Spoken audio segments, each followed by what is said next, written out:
Why is it that the wealthy are choosing Miami as their home, not only their investment destination, now home, a place where they're establishing relationships and roots, if you will? I'd like to keep an eye on these big buyers, big sellers. We recently sold a $17.3 million house in the Venetian Islands from Humberto Ramirez Developers, which I say hi to from here. Long story short, a lot of people don't understand how that ultra luxury market moves so quickly. We properly priced the house on the market. We did the right marketing, the right moves. Humberto Ramirez Developers and I working together in a very amazing way. We got to sell the property in pretty much like a record time, and it was awesome for the investors and everyone involved in their operations. But the story here is, where are these people from? Who are these big players that are coming down and just buying in cash 17, 20, 40, $50 million houses? And why are they choosing Miami as their new home? Not only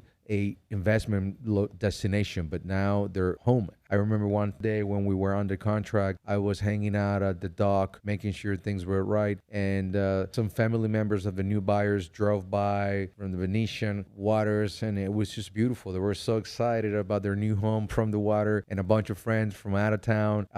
So what's going on there culturally? Who are these people? Where are they coming from? Why are they choosing Miami? And what are some numbers and factors that back this up? Perhaps some of these factors are thanks to the incentives that the government or the city of Miami is making. For example, Miami-Dade has a formal relocation program specifically designed to attract companies bringing at least 50 new jobs into the county. So they're bringing in big company, institutional money. That's probably why all these big owners and companies and enterprises are, dropping down big money on big properties. One Miami-Dade expansion project alone was projected to create 3,400 jobs with an average wage of at least $107,000 a year and more than $16.2 million in capital investment. Here it is, big numbers, bigger salaries coming into Miami. That's a lot of jobs,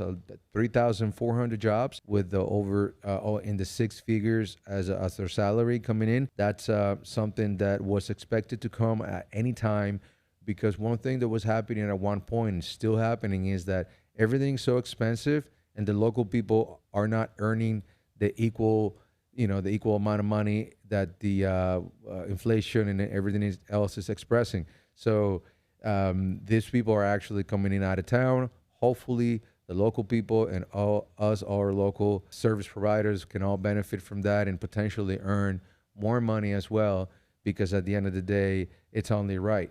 Prices are going up, everything is going up, and it makes sense that wages are actually supposed to go up. So pretty exciting news that this amount of jobs with such higher wages are coming into the city. We're not just seeing people moving into Miami, we're seeing businesses making moves. And when the businesses move, the executives move, the family members move, the lifestyle often follows through. Lifestyle, we see new activities. They have something pretty cool at the Biscayne Bay, right in front of the Venetian Island, which is something called wake surfing. I shout out to my friend Andy Costa, who recently, his birthday, we went out there and did some pretty cool, some sort of a wakeboarding without the rope. And right there with all the houses around, with the skyline in front of you, very Miami, very special type of experience. And we were sharing the boat with people from out of town that were actually establishing roots here that actually inspired me to make this video, because they were actually first investors and now they are moving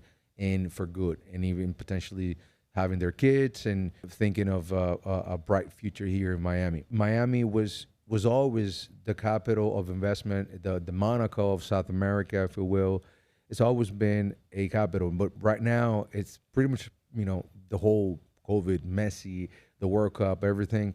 International buyers data, the National Association of Realtors, international buyers data expresses that 56% of foreign buyers were immigrants that were holding a U.S. visa to live here in the States. It used to be the norm that international, just foreigners, that people with like tourist visa that would just come here to South Florida, invest their money and move back to their countries. Now they're saying that 56% of these international buyers are actually holding visas to live here in the country. So especially down here in Miami, where they feel like they can have a combination between the U.S.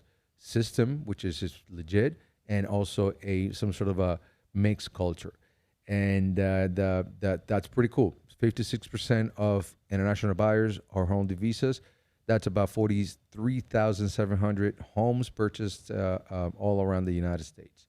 And another factor that is part of the whole why the wealthy choose Miami to live and to establish roots is the fact that Miami is becoming a true world city. And we need to understand that by world city, it's an international hub kind of a vibe. And here are some of the numbers that kind of go along with this topic. And it's that 41% of the population across the Miami metropolitan region is foreign born.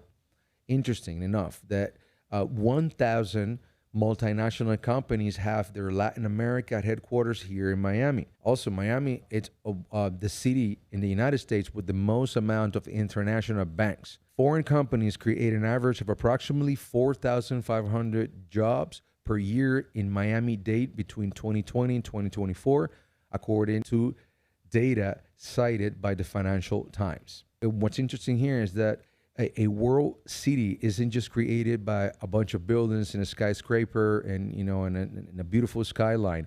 It's created when international capital, international companies, and international people decide that they want to all come here. And this is happening. And again, we need to add to the equation the domestic wealth that for the first time ever after COVID coming into Miami, and Indian Creek is a perfect example with Jeff Bezos and a bunch of other billionaires and just buying the biggest and most expensive real estate in the country right now.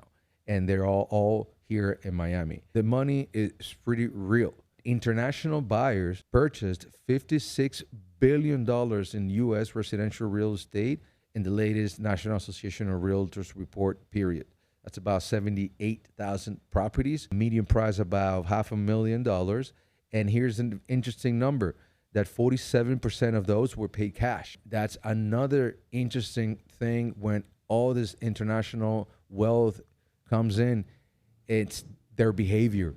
They like to pay cash, and that established a really solid baseline with half of international buyers, or almost half of them, are buying in cash. People, capital, it's all coming in together. And when all this happened together, real estate is the physical expression of it. Real estate becomes the physical expression of growth. And oh my God, what happened to Miami? Look at this skyline. That's years after, but it's happening right now. We had a skyline before. It was small, but it was developing in front of my eyes, in front of our eyes. And for us that have lived in the city for a long time, we can witness and say that it's crazy what's been happening. All right, so thank you so much for watching. I hope you got something out of this. Miami is becoming, and it's actually growing, developing, and I'm so happy to be part of this. And I'm a real estate agent in the city of Miami. I specialize in luxury waterfront properties. Recently just sold the property, like I told you, in the Venetian Islands, a brand new waterfront, a lot in the Gable Estates that also was part of the Humberto Ramirez developers family and business. Last year, we sold another North Bay Road for about $11 million, and it's been an incredible experience to be part of this luxury and ultra luxury world, if you will, here in Miami, developing in front of our eyes. I'm going to be making a lot more content about commercial real estate, residential waterfront real estate. I'm going to be interviewing vendors, developers, sellers, buyers, potentially anyone that is related to the luxury real estate world. And thanks for watching, and I'll see you all pretty soon.